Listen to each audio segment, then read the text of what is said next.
It was early Sunday morning in a town of stone and coal, where a young boy's life was taken just beyond the Wilson Road. You could hear that awkward silence as it rang out from above, when the Lord called to his angels to embrace the boy with love. Then a mighty trumpet sounded in the sky, as the heavens shook and the thunder rained below. May you forever walk this earth and know that I know the secret that you've buried in your soul. The body of 17-year-old Clayton Miller was found face down in a brook on May 6, 1990, 2 days after New Waterford police raided a teen party in the woods. Since then, 2 autopsies and an investigation and report released by the Nova Scotia Serious Incident Response Team on April 16th of this year have all ruled Clayton's death an accident. The Millers, however, maintain that Clayton was murdered and that authorities are deliberately covering up the truth. That's the way he was. Cop is taking you into custody, you're out of control, okay? Yeah. Then I go like that, and he grabs my arm, and then I go like this, okay? And there's the way he was feeling. Just like concrete, you can lean him against the wall. And when he was in the brook, I'll show you how he was in the brook. Like that. Okay, now, here's an interesting question. How shallow would the water have to be for no water to get into his open? Well, here's the thing. Back here, within less than an inch. These were with water, okay? Then the water was about that deep, and it was roaring. And it went across, say that was the edge, it went across deep. Say from here across to here. It was pretty, and then all of a sudden it tapered up to nothing, and the water was like here on him, and then along here, okay? And these were up on the shore on the other side. So I got it like the nail, but the cop was there, me and Brian McKinnon. I went and got in the brook, I knelt here, and I just picked him up and held him to my chest, thinking I wasn't listening to anyone. I laid him back down, and I got up like this, and I grabbed him by the shoulder and arm and side, and Tom the wire grabbed him, the other cop, the same way. We just struggled like this and rested his head on the dry land. That's what happened. When you hear that mighty trumpet in the sky, and the heavens shake and the thunder rains below, may you forever walk this earth and know that I know the secrets that you carry in your soul.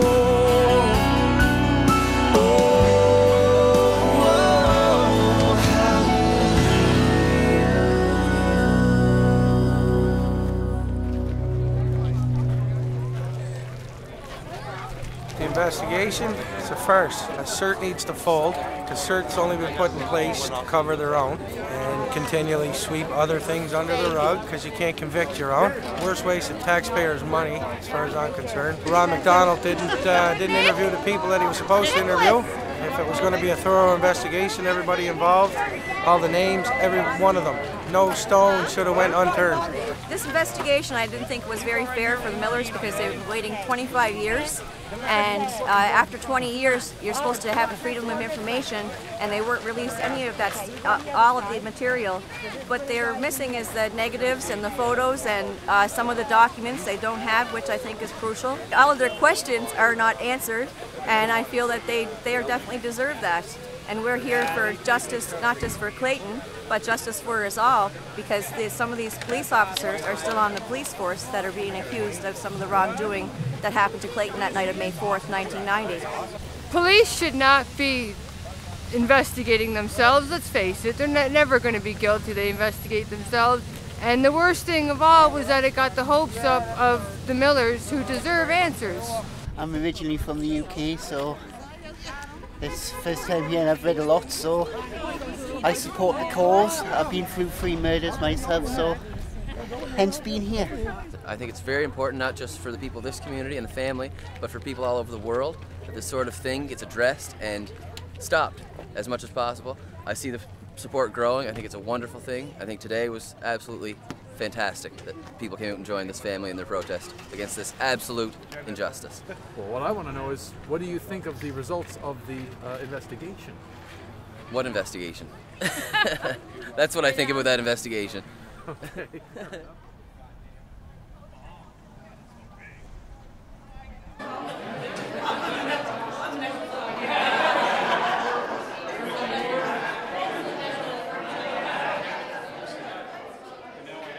We want to thank everybody for showing up, making signs.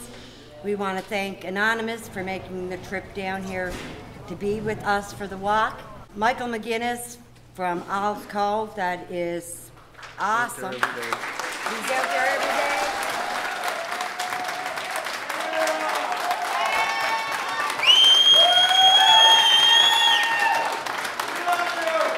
And for the donations that everyone gave to get us closer to be able to get the investigator.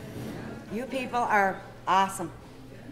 And I know Clayton is watching us, and he's so proud of everybody that has helped out in any way, every way that they possibly can. And that's from a baby that wasn't even born yet to the oldest person, and I don't know how old that is, and I'm not asking. So, thank you very much.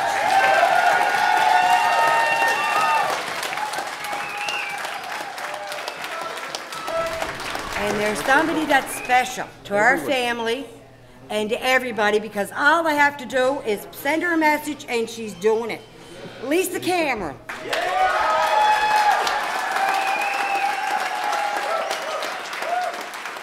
I don't think the last investigation was done thoroughly. There was no transparency, and we all know that something terrible happened to Clayton that weekend, and it's time for the truth to come out.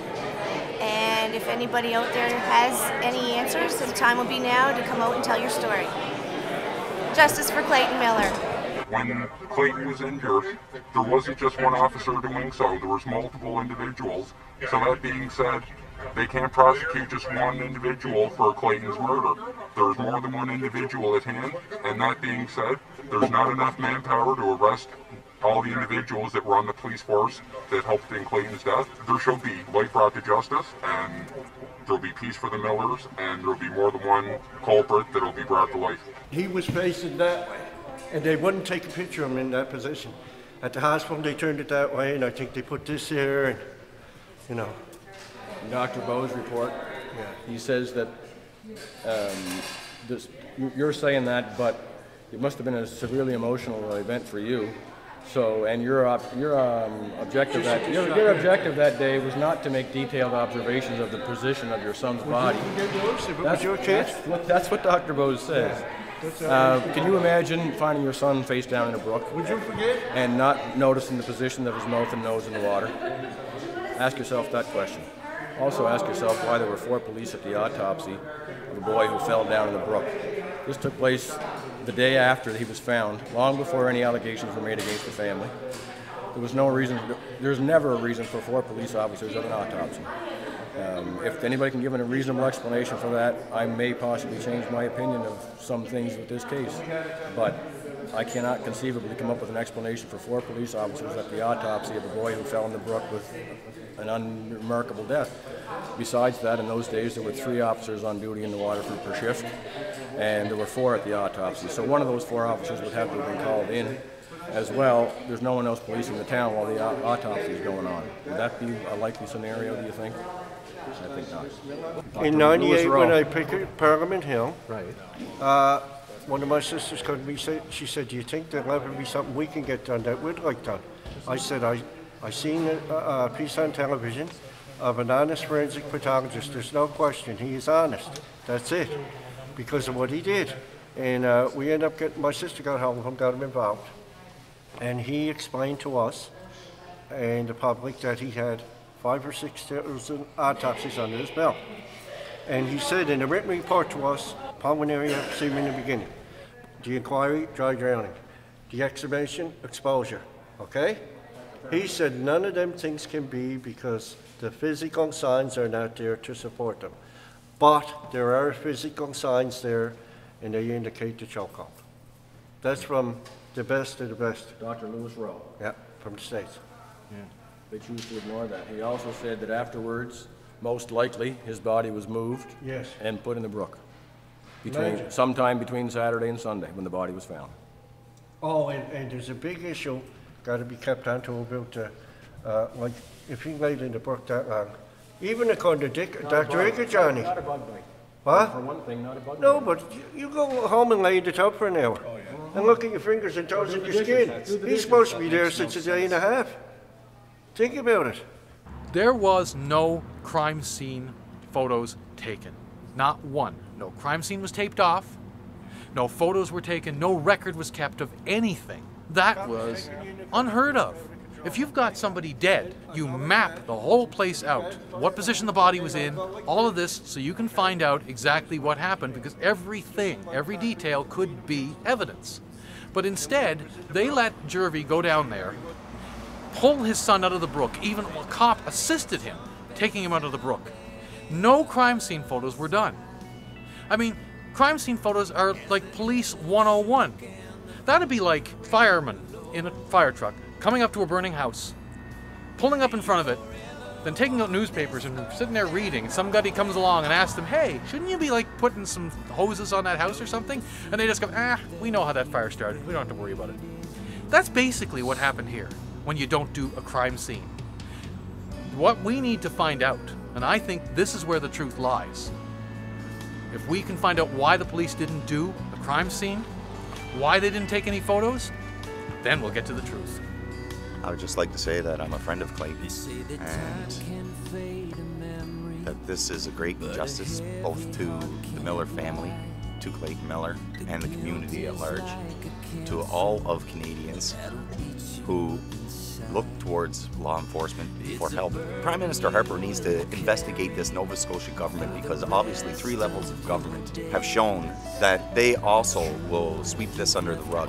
Something has to be done. Somebody needs to come forward. Somebody needs to step up and make a difference for everyone. Nobody should live in fear, as many do. Nobody needs to be silenced anymore.